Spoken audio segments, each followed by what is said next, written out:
Iowa Senator Joni Ernst is so skeptical, she says, of the United States COVID-19 death toll.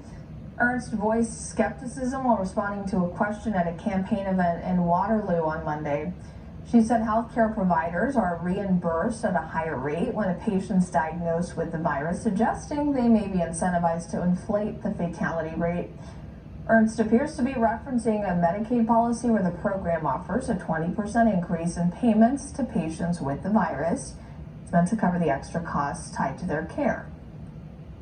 The CDC is updating their website, revealing a shockingly low number of COVID-19 patients actually died from the virus alone. Here's One America's Pearson Sharp. While the mainstream media publishes sensational headlines that the coronavirus is the deadliest disease since the plague, the CDC has quietly updated its figures to show the fatality rate is much lower than previously thought. How much lower? In an incredible revelation, the CDC admitted that the coronavirus was the cause of death in just 6% of patients. It turns out that a staggering 94% of people who died from the coronavirus also had significant other health problems which led to their deaths. According to the CDC, nearly all of the people who died from the coronavirus suffered from other serious illnesses and were also very old.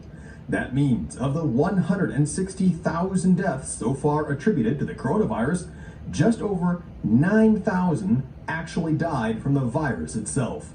So, unless you're an elderly person who already has major health problems, the chances of dying from the coronavirus are extremely low. When combined with the claim from doctors like epidemiologist Harvey Risch from Yale that up to 100,000 people could be saved by taking hydroxychloroquine, the case for keeping the country locked down completely falls apart. One America News reached out to several doctors for comment on this story, but they said they can't speak for fear of losing their medical licenses. The left-wing elite are trying so hard to cover this story up, they're putting gag orders on doctors to keep them from exposing the truth. And despite this report being officially published by the CDC, so far the mainstream media have completely ignored it, instead continuing to hype a pandemic that seems less dangerous every day. Pearson Sharp, One America News.